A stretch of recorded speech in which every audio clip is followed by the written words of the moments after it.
بعد فأعوذ بالله من الشيطان الرجيم بسم الله الرحمن الرحيم ما أصاب من مصيبة فبما كسبت أيديكم ويعفو عن كثير صدق الله العظيم سبحان ربك رب العزة عما يصفون وسلام على المرسلين والحمد لله رب العالمين اللهم صل على سيدنا محمد وعلى آل سيدنا محمد وبارك وسلم اللهم صل على سيدنا محمد وعلى آل سيدنا محمد وبارك وسلم اللهم صل على سيدنا محمد وعلى آل سيدنا محمد وبارك وسلم محترم علماء کرام، معزز سامعین، میرے بزرگوں اور دوستوں، ہر عمل کا رد عمل ہوتا ہے۔ آدمی اچھا یا برا عمل کرے گا، اس کا اثر اور اس کا نتیجہ اس کے سامنے آ کر کے رہے گا۔ نیکی کرے گا تو اس کا اپنا اثر ہے، بدی کرے گا اس کا اپنا اثر ہے۔ جیسے چیزوں میں اثرات ہیں، ایسے ہی اعمال میں بھی اثرات ہیں۔ چیزوں کے اثرات ختم نہیں ہوئے تو اعمال کے اثرات بھی ختم نہیں ہوئے۔ نبی علیہ السلام کے زمانے میں اگر گڑ میٹھا تھا تو اب بھی میٹھا ہے، لیمو ترش تھا تو اب بھی ترش ہے۔ نبی علیہ السلام کے زمانے میں اگر نمک میں نمکینی تھی تو اب بھی موجود ہے، آگ جلاتی تھی تو اب بھی جلا رہی ہے، پانی سے پیاس بجھتی تھی تو اب بھی بجھ رہی ہے، کھانے سے بھوک مٹتی تھی تو اب بھی مٹ رہی ہے۔ جیسے چیزوں کے اپنے اثرات تھے اور اب تک ہیں، ایسے ہی اعمال کے اثرات بھی ہیں۔ جو اللہ کے نبی علیہ السلام کے زمانے میں اعمال تھے نیکی والے، ان کے اثرات جو اس زمانے میں تھے اب بھی ہیں، اور جو برائی والے اعمال ہیں ان کے جو انجام بد تھے وہ اب بھی موجود ہیں۔ تو یہ نہیں ہو سکتا کہ ایک آدمی زندگی نیکوکاری کی گزارے اور اس کے سامنے جو ہے اس کے برے انجام آئے، اور ایک آدمی بدکاری کی زندگی گزارے، خدا فراموشی کی زندگی گزارے اور اس کے سامنے اچھے انجام آ جائیں۔ یہ ممکن نہیں ہے۔ اگر کوئی آدمی سیب کا درخت لگاتا ہے تو اسے سیب ہی آئے گا، بیر نہیں آ سکتا۔ کیکر کا درخت لگائے گا تو کانٹے ملیں گے، اس سے پھل نہیں مل سکتے۔ اسی طریقے سے اعمال کا مسئلہ ہے۔ نبی علیہ السلام نے جو اعمال خیر بتائے ہیں ان کے اندر اللہ نے برکات رکھی، اور جو اعمال سیئہ ہیں ان کے اندر نحوست ہے، لعنت ہے، ان کا انجام نہایت ہی بھیانک ہے۔ مثال کے طور پر اللہ کے نبی علیہ السلام نے اور قرآن نے بھی کہا ہے کہ نماز بے حیائی سے روکتی ہے۔ نبی علیہ السلام کے زمانے میں بھی روکتی تھی، اب بھی روکتی ہے۔ اب اگر کوئی آدمی نماز بھی پڑھ رہا ہے اور بے حیائی کے کام بھی کر رہا ہے تو یہ نہیں کہا جائے گا کہ نماز میں اثر نہیں رہا، بلکہ نماز پڑھنے والے نے ویسی نماز نہیں پڑھی جیسی اس کو پڑھنا چاہیے۔ نماز میں اثر موجود ہے۔ جیسے کہ آپ کا یہ راڈ جل رہا ہے، اگر اس راڈ کو چیک کیا گیا اوپر سے نیچے تک ٹھیک ہے، اور لائن بھی جوڑ دی گئی پھر بھی لائٹ نہیں آتی تو آپ کیا کہیں گے؟ ضرور کہیں نہ کہیں فالٹ ہے۔ جب سب کو ٹھیک ہے تو لائٹ آنا چاہیے، روشنی ہونا چاہیے۔ ایسے ہی نماز ہے کہ جب نماز ہماری بالکل ٹھیک ہے، سنت کے مطابق ہے، فرائض، سنن، مستحبات، واجبات، آداب سب کی رعایت کی جا رہی ہے، تو یہ نماز بے حیائی سے کیوں نہیں روک رہی؟ کہیں نہ کہیں تو اس کے اندر گڑبڑی موجود ہے، ورنہ یہ نماز ہمیں بے حیائی سے روک دیتی۔ ایک صحابی اللہ کے نبی علیہ السلام کی خدمت میں عرض کرتے ہیں کہ فلاں صاحب آپ کے پیچھے نماز پڑھتے ہیں اور چوری بھی کرتے ہیں، تو آپ نے فرمایا ان کی نماز عنقریب انہیں چوری سے روک دے گی۔ چنانچہ چند دنوں کے بعد رک گئے کہ نماز ٹھیک رخ پر تھی، اس طریقے پر تھی جو جناب رسول اللہ صلی اللہ علیہ وسلم نے بتایا تھا۔ تو نماز کے اپنے اثرات ہیں، روزے کے اثرات ہیں۔ قرآن میں اللہ تعالیٰ نے فرمایا ہے کہ روزے سے تقوی پیدا ہوتا ہے۔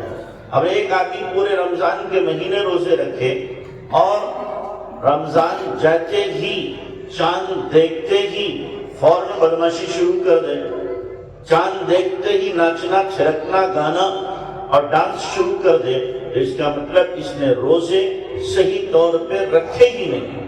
اگر رکھے ہوتے تو اس کی زندگی میں تقوی ضرور آ جاتا۔ اسی طریقے سے صدقات ہیں کہ صدقات کے ذریعے سے اللہ تبارک و تعالی مال کو محفوظ کرتا ہے، مال کو بڑھا دیتا ہے اور بلائیں اور مصیبتیں ٹل جاتی ہیں۔ اب اگر کوئی آدمی صدقہ کر رہا ہے، بلائیں نہیں ٹلتی، صدقہ کر رہا ہے، مال نہیں بڑھتا، صدقہ کر رہا ہے، مال محفوظ نہیں رہتا، تو یقینی طور پر اس نے کہیں نہ کہیں خامی کی ہے۔ صدقہ دینے میں اس کی نیت میں ضرور کھوٹ تھی، اس لیے ایسا نہیں ہوا، ورنہ ممکن نہیں تھا۔ اللہ تبارک و تعالیٰ قرآن میں جب صاف فرما رہے ہیں یمحق اللہ الربا ویربی الصدقات، اللہ سود کو مٹاتا ہے، صدقے کو بڑھاتا ہے، اور اللہ کے نبی بھی ارشاد فرما رہے ہیں کہ صدقے سے مال بڑھتا ہے۔ اس کا مال نہیں بڑھ رہا تو اس کا مطلب کہیں نہ کہیں یہ چوٹ کھا رہا ہے، کہیں نہ کہیں گڑبڑی کر رہا ہے، تبھی اس کے مال سے بلائیں نہیں کرتی ہیں، صدقے سے مصیبتیں ختم نہیں ہوتی۔ تو اللہ کے نبی علیہ السلام کے زمانے میں جو اعمال تھے ان اعمال کا اثر اب بھی باقی ہے۔ کرنے والے بدلے، عمل نہیں بدلا، کرنے والوں نے رخ غلط کیا ہے، عمل کا جو رخ موجود تھا اور جو اس کے اثرات موجود تھے وہ اثرات اب بھی باقی ہیں۔ اسی طریقے سے جو گناہ ہیں ان کے بھی اپنے اثرات ہیں کہ آدمی گناہ کرے اور یہ سوچے میری پارسائی کا بھرم باقی رہے، گناہ کرے اور یہ سوچے کہ مجھے کسی مصیبت کا سامنا نہ کرنا پڑے، گناہ کرے اور سوچے کہ مجھے چین مل جائے، سکون مل جائے، یہ ممکن ہی نہیں۔ گنہگار کو سکون ملے یہ ہو ہی نہیں سکتا، مجرم چین کا سانس لے یہ ہو ہی نہیں سکتا، خدا کا باغی سکون سے رہے یہ ممکن ہی نہیں۔ اللہ تبارک تعالیٰ نے گناہوں کے اندر بے چینی رکھی ہے، اپنی معصیت کے اندر اللہ تبارک و تعالیٰ نے بے سکونی رکھی ہے، سکون نہیں مل سکتا ہے۔ جو چاہے تجربہ کر کے دیکھ لے، آپ اپنے ذہن میں سوچتے ہوں گے ہم نے تو بڑے بڑے باغیوں، نافرمانوں کو، مجرموں کو، خدا فراموشوں کو دیکھا ہے، بڑے مزے سے ہیں، عیش کر رہے ہیں، گاڑیوں میں گھوم رہے ہیں، اچھے لباس پہن رہے ہیں اور روزانہ نئے نئے پکوان کھا رہے ہیں، کوٹھیوں میں رہ رہے ہیں، ہوائی جہازوں میں اڑ رہے ہیں۔ آپ کہہ رہے سکون سے نہیں، ہاں یہ سب کچھ ہو سکتا ہے، لیکن تنہائی میں جا کر کے اگر کوئی ان سے پوچھے ذرا بتاؤ کیسی گزر رہی ہے، تنہائی میں اگر کوئی خلوص سے جا کے پوچھے گا تو وہ کہیں گے کہ ہم سے زیادہ بے چین کوئی نہیں، ہم سے زیادہ پریشان کوئی نہیں ہے، کہ چین نہیں ہے، سب کچھ کر کے دیکھ لیا لیکن سکون نہیں ملتا۔ جب اللہ کا قرآن کہہ رہا ہے من اعرض عن ذکری فإن له معیشة ضنکا ونحشره یوم القیامة اعمی، کہ جو اللہ کے ذکر سے، دین سے، قرآن سے اعراض کرے گا اللہ اس کی زندگی کو گھٹن والی زندگی بنا دے گا، اسے سکون نہیں مل سکتا، اسے چین نہیں مل سکتا، اسے راحت نہیں مل سکتی، بے چینی کی آگ اس کے سینے خریدنے میں لگی ہوئی ہو، جس سے چاہے آپ معلوم کر لو، چاہے وہ لکھ پتی ہو، کروڑ پتی ہو، ارب پتی، کھرب پتی ہو اور کتنی پتی ہو، لیکن سکون بے دینی میں، غفلت میں، خدا فراموشی میں مل جائے، یہ سوال ہی نہیں پیدا ہوتا۔ تو گناہوں کے اپنے اثرات، ان اثرات میں سے ایک اثر یہ بھی ہے کہ آدمی کیا ہے، بے چین رہتا ہے، انجانا سا خوف اس کے اوپر سوار رہتا ہے، ڈرا ڈرا سے زندگی گزارتا ہے، کھل کر کے زندگی گزار نہیں سکتا۔ اللہ تبارک تعالیٰ خوف اس کے دل کے اندر پیدا کر دیتا ہے۔ اور یاد رکھیں، بعض گناہ ایسے ہوتے ہیں، بعض گناہ ایسے ہوتے ہیں کہ آپ گناہ کرو گے، یا تو اس کا آپ کو خمیازہ بھگتنا پڑے گا یا آپ کی نسل کو خمیازہ بھگتنا پڑے گا۔ جیسے مثال کے طور پر اگر کوئی آدمی بے حیائی کا گناہ کرے تو نبی علیہ السلام نے فرمایا ہے، اعفوا نساءکم، تم پاک دامن رہو، تمہاری عورتیں پاک دامن نہیں۔ کیا مطلب؟ اگر تم بے حیا بنے تو تمہارے گھر کی خواتین بے حیا بن جائیں گی۔ آپ یہ چاہو کہ میں دوسرے کی عزت کو پامال کر دوں، دوسرے کی بیٹی کی عزت کو لوٹ لوں، اس کی بہو اور بہن کی عزت کو لوٹ لوں اور میں محفوظ رہوں، میری عزت پر دھبا نہ پڑے، میری عزت پہ کوئی داغ نہ لگے، یہ نہیں ہو سکتا، یہ نہیں ہو سکتا۔ اگر آپ نے کسی کی بیٹی کی عزت لوٹی ہے، کوئی ہوگا جو آپ کی بیٹی کی عزت لوٹے گا۔ آپ نے کسی کی بہن کی عزت لوٹی ہے، کوئی ہوگا جو آپ کی بہن کی عزت لوٹے گا۔ آپ نے اگر کسی کی بیوی کی عزت لوٹی ہے، کوئی ہوگا مونچھ والا جو آپ کی بیوی کی عزت لوٹے گا۔ چاہے آپ کو پتہ چلے نہ چلے، یہ ہو کے رہے گا۔ جیسی کرنی ویسی بھرنی، نہ مانے تو کر کے دے، جنت بھی ہے دوزخ بھی ہے، نہ مانے تو مر کے دے۔ آپ چاہیں کہ ہم یوں ہی سینہ تان کے رہیں، گناہ کرتے رہیں، عزتوں پہ ڈاکے ڈالتے رہیں اور ہمارا کوئی بھی پوچھنے والا نہ ہو، ہمارے اوپر کوئی ضرب نہ لگے، ہماری عزت پر کوئی بال نہ آئے، یہ ممکن نہیں ہے، یہ نہیں ہو سکتا۔ ہو کر کے رہے گا کہ آپ ذلیل ہوں گے، ہو کر کے رہے گا کہ آپ کے گھر میں بے حیائی ہوگی اور آپ روکنا چاہیں گے پھر بھی نہیں رکے گی، اس لیے کہ آپ نے دوسرے کی عزت کے ساتھ کھلواڑ کیا ہے۔ اللہ کے نبی جناب رسول اللہ صلی اللہ علیہ وسلم نے زنا کی اجازت لینے والے صحابی جوان سے یہی تو فرمایا تھا۔ جب وہ آپ کی خدمت میں آ کے عرض کرنے لگے، اللہ کے نبی مجھے زنا کی اجازت دیجیے، تو ہمارے جیسا ہوتا تو لگا دیتا، بےہودہ بدتمیز خبیث کہیں گے زنا کی اجازت لینے آیا۔ لیکن اللہ کے نبی صلی اللہ علیہ وسلم مربی اعظم، معلم اعظم، آپ نے قریب بلایا اور فرمایا، کیا تم یہ چاہو گے کہ تمہاری بہن سے کوئی زنا کرے؟ نہیں، بالکل نہیں اللہ کے نبی۔ اچھا کیا پسند کرو گے کہ تمہاری ماں سے کوئی زنا کرے؟ بالکل نہیں۔ پسند کرو گے تمہاری خالہ سے کوئی بدکاری کرے؟ نہیں، سوال نہیں پیدا ہوتا۔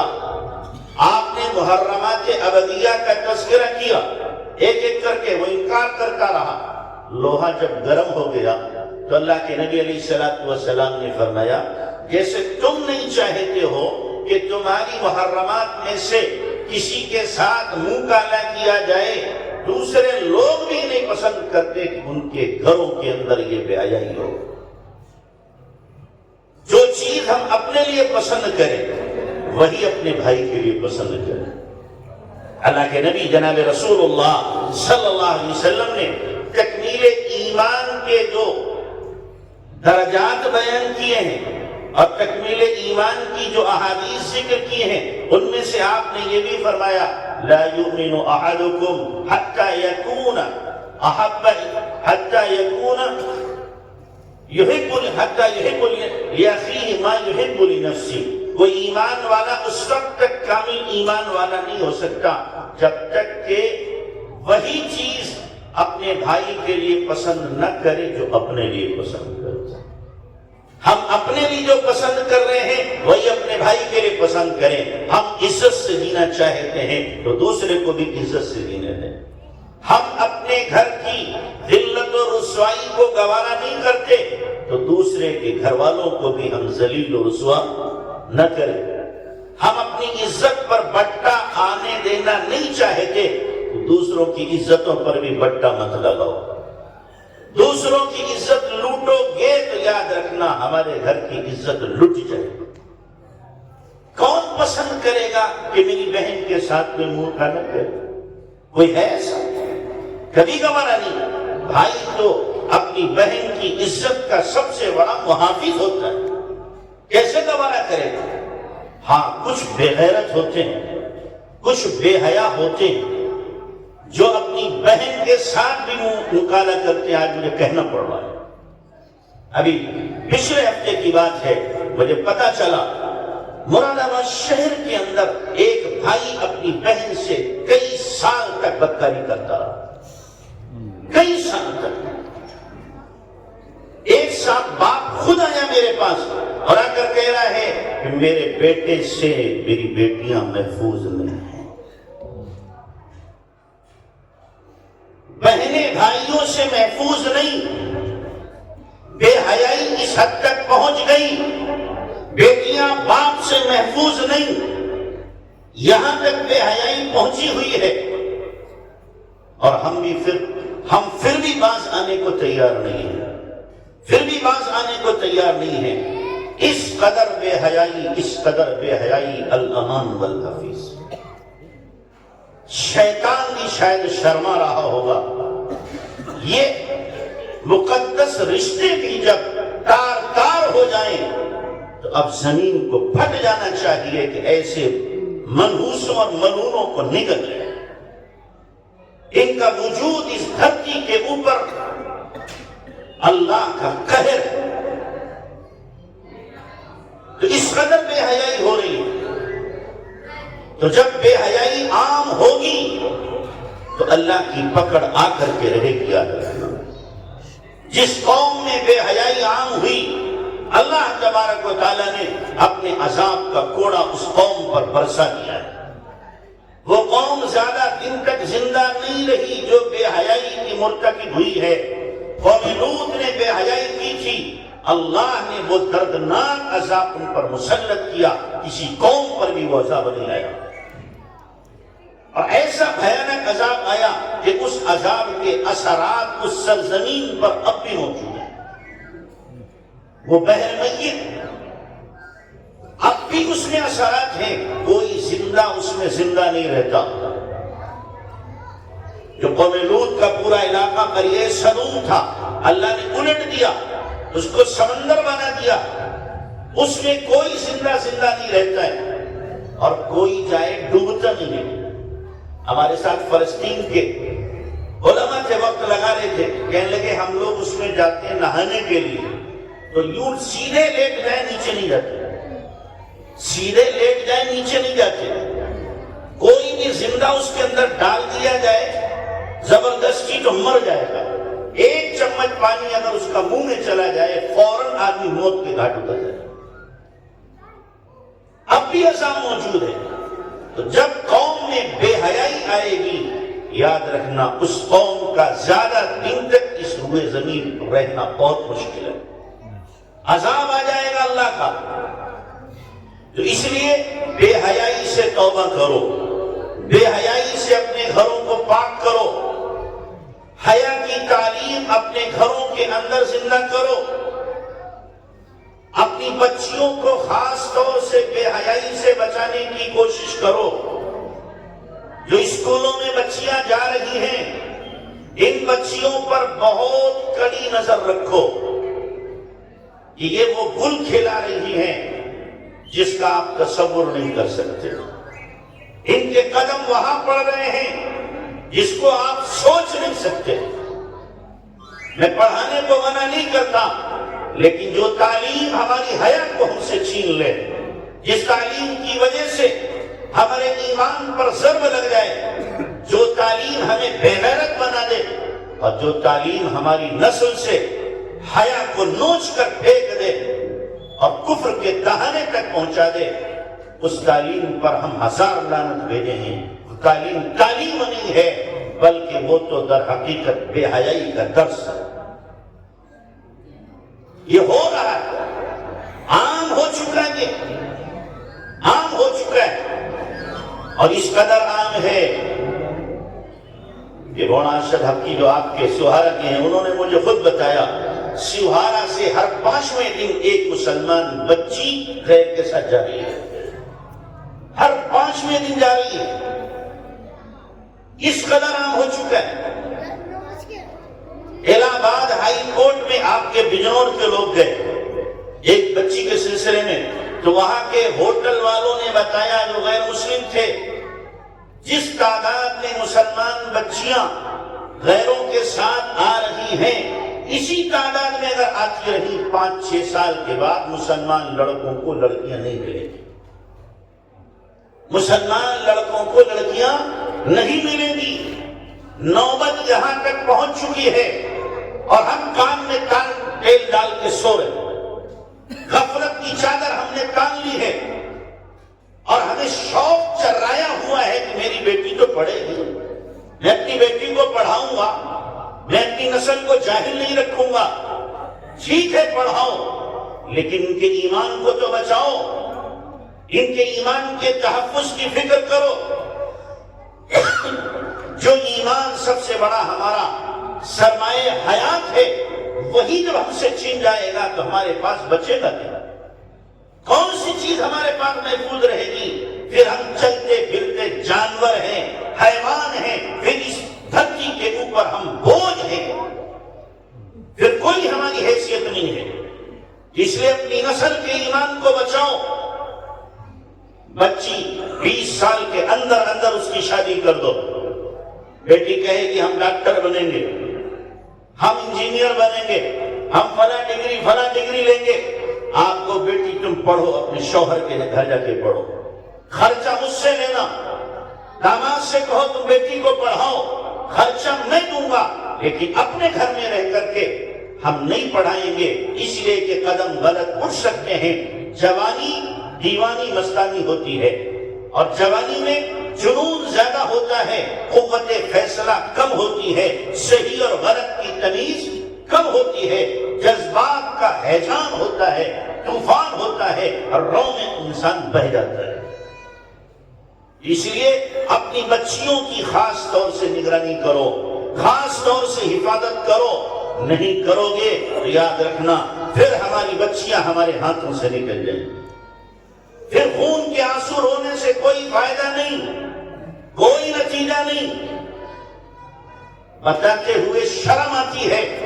ابھی جمعے کے دن ہمارے خاص آدمی ہیں، وہ اپنی گاڑی کو ٹھیک کرا رہے، وہیں پاس میں اویو ہے، اویو تو سمجھتے ہیں، اویو سرکاری منظور شدہ زنا خانے، سرکاری منظور شدہ زنا خانے۔ تو 5 گھنٹے وہ رہے وہاں، گاڑی اپنی صحیح کرا رہے تھے، پاس میں اویو ہے۔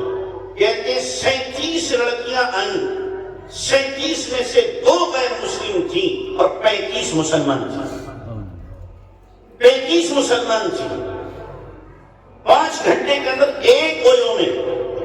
اور ایسے اویو کیا ہیں، آپ دلی روڈ پہ جائیں تو آپ کو ہر 4-6 کلومیٹر کے بعد ایک ملے گا، کانٹ روڈ پر بھی ہیں، ادھر رامپور روڈ پہ بھی ہیں، سرکاری زنا خانے کھلے ہوئے ہیں، اور زناکاری عام ہو رہی ہے، اور مسلمان بچیاں اس میں زیادہ مبتلا ہیں، اور مسلمان بچیاں غیروں کے ساتھ جا رہی ہیں۔ ہم سے کہہ کے بچیاں کچھ جاتی ہیں کہ اپنے فرینڈس کیا جا رہے ہیں، فلاں کیا جا رہے ہیں، لیکن وہ اپنے یاروں کے ساتھ جا کر کے مستیاں کرتی ہیں، مستیاں کر رہی ہیں۔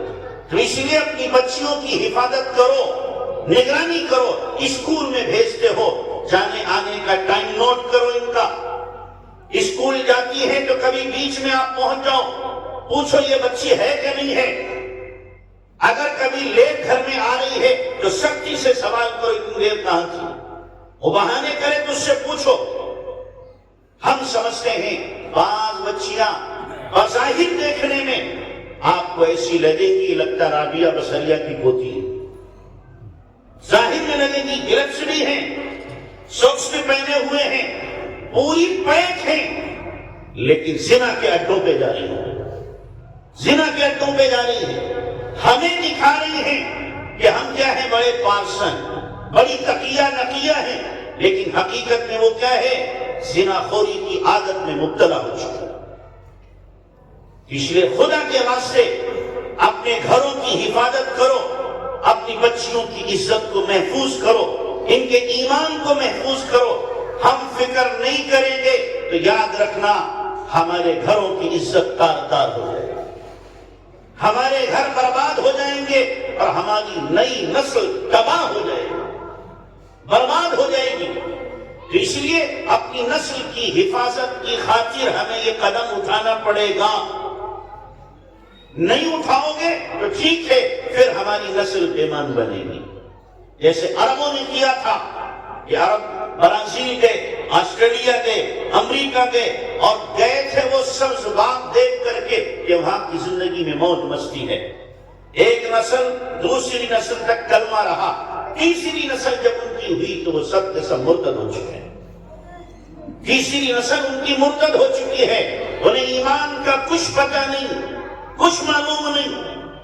ہم بھی یہ سمجھ رہے ہیں کہ جو نعرہ دیا جا رہا ہے بچی پڑھاؤ لڑکی پڑھاؤ لڑکی بچاؤ کا نعرہ دیا جا رہا ہے، بڑا خوبصورت نعرہ ہے، بڑا خوبصورت نعرہ ہے، لیکن اس نعرے کے پیچھے جو نار ہے آپ اس کو بھی سمجھیں۔ اس نعرے کے پیچھے کیا ہے؟ نار ہے، آگ ہے، اس کو بھی سمجھنے کی کوشش کرو۔ بچی کا پڑھنا ضروری، لیکن اس سے زیادہ ضروری ایمان کی حفاظت ہے، اس سے زیادہ ضروری حیا کی حفاظت ہے، اس سے زیادہ ضروری اخلاق کی حفاظت ہے، اس سے زیادہ ضروری دیانت کی حفاظت ہے۔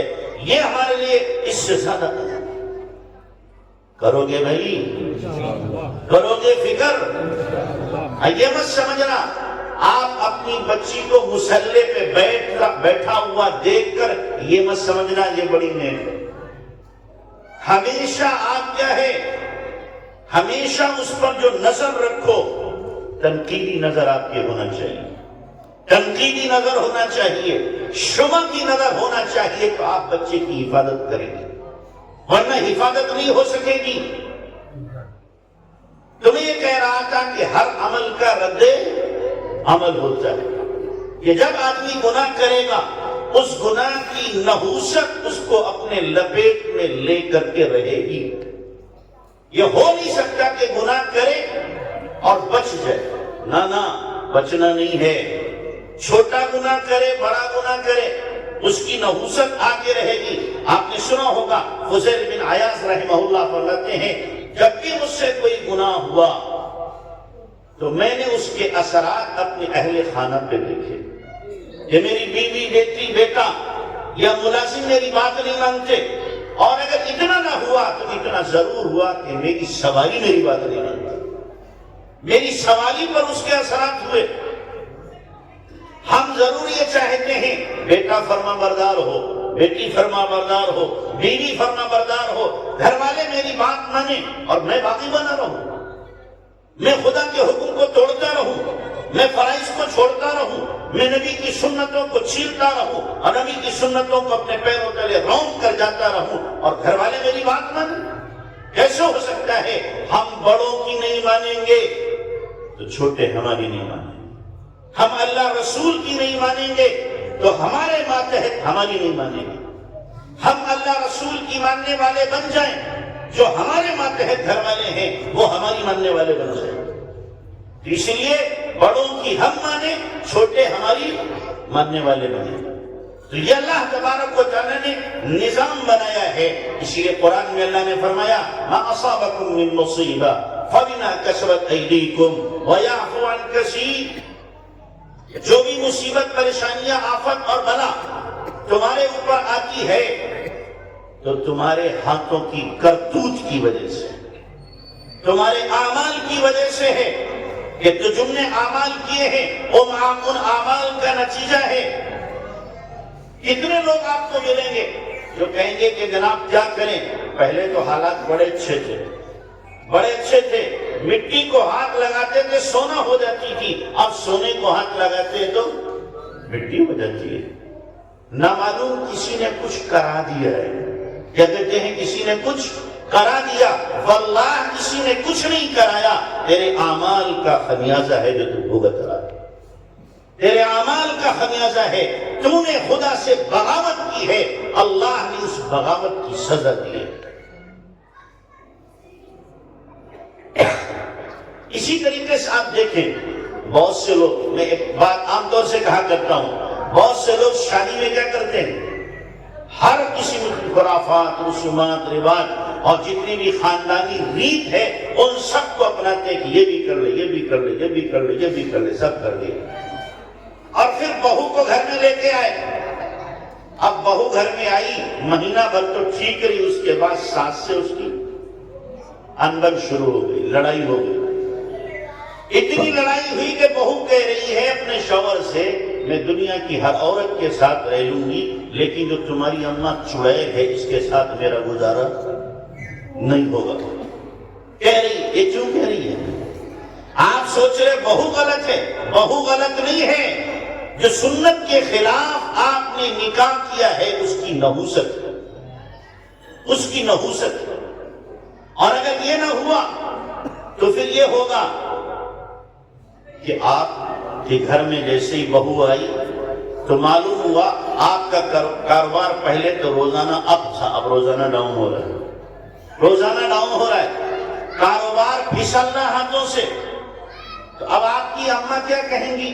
لگتا ہے اس لڑکی کے قدم اچھے نہیں ہیں، لڑکی کے قدم اچھے نہیں ہیں، آپ کو نہیں، لڑکی کے قدم تو اچھے ہیں، اماں تیرے کرم اچھے نہیں ہیں، تیرے کرم اچھے نہیں ہیں۔ شادی میں تو نے نبی کی سنتوں کو گھر سے نکالا تھا، خاندانی رواج کو تو نے پنپایا تھا، خاندانی ریت کو اپنایا تھا، ان کی نحوست ہے جو دیکھنے کو مل رہی ہے کہ کاروبار ٹھپ ہوتا جا رہا ہے۔ اور اگر یہ نہ ہوا تو پھر تھوڑی سی تاخیر، اولاد ہوگی، اولاد جب بڑی ہوگی تو وہ اولاد ایسی ہوگی جو آپ کے ناک میں نکیل ڈال دے گی، آپ کی عزت کو داؤ پہ لگا دے گی، جگہ جگہ آپ کو بدنام کرے گی۔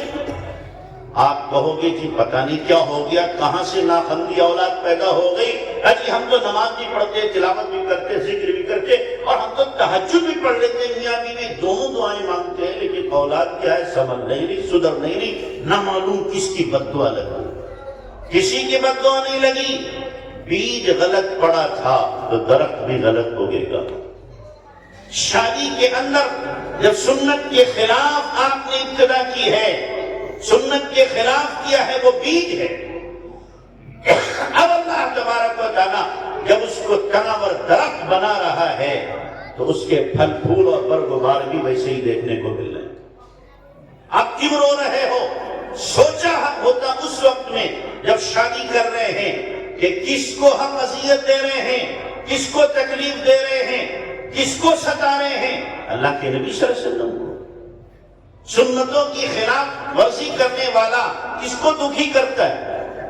اللہ کے نبی کو تو دکھی کر رہا ہے۔ یہ بات کتابوں میں لکھی ہوئی ہے۔ حضرت شیخ الہند کے ترجمے پہ جو حاشیہ ہے مولانا شبیر عثمانی رحمت اللہ علیہ کا، اس میں بھی لکھا ہوا ہے، حضرت تھانوی نے بھی لکھا ہے، اور مجموع الزوائد جو حدیث کی کتاب ہے اس میں بھی لکھا ہوا ہے، اللہ کے نبی کو امت کے اعمال ہفتے میں پیش ہوتے ہیں اور اللہ کے نبی امت کے اعمال کو دیکھتے ہیں، امت کے اعمال اچھے ہوتے ہیں، اللہ کے نبی خوش ہوتے ہیں، امت کے اعمال بگڑے ہوئے ہوتے ہیں، نبی کو غم ہوتا ہے، تکلیف ہوتی ہے۔ میں اپنے عمل سے نبی کو قبر میں تکلیف پہنچاؤں، میں اپنے عمل سے نبی صلی اللہ علیہ وسلم کو روضہ اقدس میں اذیت پہنچاؤں تو مجھ سے بڑا نالائق امتی، احسان فراموش امتی کون ہوگا؟ ہم نبی کو تکلیف پہنچائیں اور سوچ رہے کچھ ہوا نہیں، سنت کی خلاف ورزی کی ہے، نبی کو تکلیف پہنچائی ہے، تو کیا اللہ تبارک تعالیٰ اس کو برداشت کرے گا؟ ان الذین یؤذون اللہ ورسولہ اولئک لعنہم اللہ، کہ جو اللہ رسول کو اذیت دیتے ہیں ان پر اللہ کی لعنت ہے، ان پر اللہ کی لعنت ہے۔ ہم نبی کو تکلیف پہنچا رہے سنت کی خلاف ورزی کر کے، یقینی طور پر ہم لعنت کے مستحق ہیں۔ تو جب نبی علیہ السلام کو تکلیف پہنچا رہے ہیں تو ہماری دنیا بنے گی، ہماری آخرت بنے گی، کیا اللہ اس سے راضی ہوگا؟ تو اس لیے جب خلاف ورزی کرو گے شریعت کی، سنت کی، قرآن کی، تو اس کا خمیازہ بھگتنا پڑے گا یقینی طور پہ۔ اور اگر ہو سکتا ہے یہ نہ ہو آپ کا کاروبار بھی ڈاؤن نہیں، اولاد بھی چیخ آپ کی نکل گئی اور ساس بہو میں جھگڑے بھی نہیں، تو پھر آخر میں اللہ تعالیٰ کبھی سزا ادھار دیتا ہے۔ کیسے دیتا ہے؟ ادھار سزا۔ اور یہ بڑی خطرناک ہوتی ہے۔ وہ سزا یہ ہوتی ہے کہ جب میاں بیوی دونوں بوڑھے ہو جاتے ہیں تو بیوی ہو جاتی ہے اپنے بچوں کے ساتھ، بڑے میاں چھپر میں کھانستے رہتے، پڑے پڑے وہ کھانس رہے ہیں، اب ان کا کوئی پرسان حال نہیں ہوتا۔ بڑے میاں کہہ رہے ہماری بیوی تو بڑی اچھی تھی، نہ معلوم کس نے چڑھا دیا اسے، اور کیا ہو گیا اسے کہ اب تو میری طرح منہ بھی نہیں کرتی، حال بھی نہیں پوچھتی، کھانا بھی نہیں دیتی، اور میں تو کیا ہے جیتے جی مر گیا ہوں۔ یہ کیوں ہوا میرے ساتھ میں؟ یہ یوں ہوا کہ جوانی میں گناہ کیا تھا نا شادی کے وقت میں، اب بڑھاپے میں اللہ سزا دے رہا ہے، بڑھاپے میں سزا دے رہا ہے۔ یہ سزا بڑی خطرناک ہوتی ہے۔ ہم نے ابھی گناہ کیا، ابھی تھپڑ پڑا، توبہ کرنے گا آدمی۔ ابھی گناہ کروں، 20 سال کے بعد سزا ملے تو مجھے تو دھیان بھی نہیں آئے گا کہ میں نے کون سا گناہ کیا تھا، پتہ بھی نہیں چلے گا۔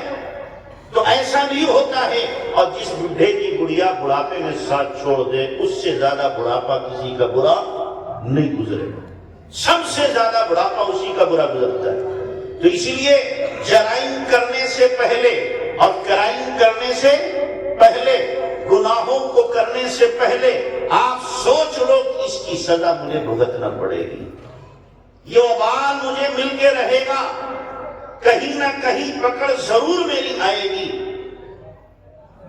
اسی طریقے سے حدیث میں اللہ کے نبی صلی اللہ علیہ وسلم نے فرمایا ہے بروا آباءکم تبرأکم ابناءکم، تم اپنے ماں باپ کے ساتھ اچھا برتاؤ کرو، تمہاری اولاد تمہارے ساتھ اچھا برتاؤ کرے گی، یعنی جیسا تم کرو گے ویسا تمہارے ساتھ ہوگا۔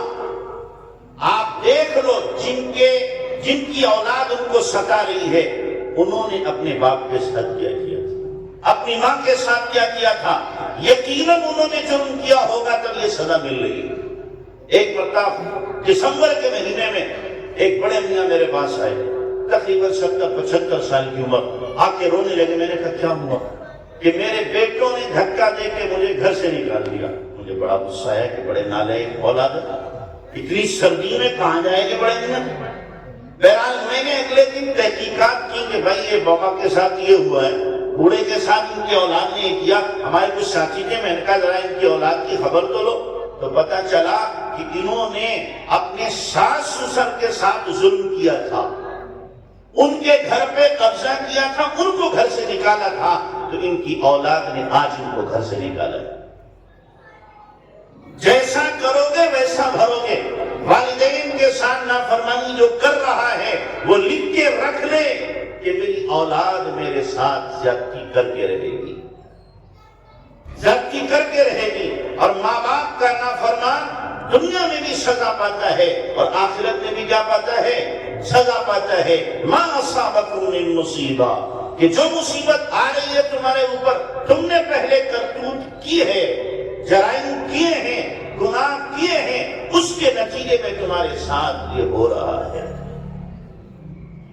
ہمارے جاننے والے ایک صاحب ہیں، جگر کالونی کے پاس ہی رہتے ہیں، ان کا بیٹا پڑھا لکھا کیا ہے، آج کے زمانے میں ان کو پڑھا لکھا کہتے ہیں دروغہ، کیا ہے دروغہ، چاہیے تو نہیں ہوتا، پڑھا لکھا ہوتا ہے۔ اس نے اپنے باپ کے منہ پر 3 بار تھوکا،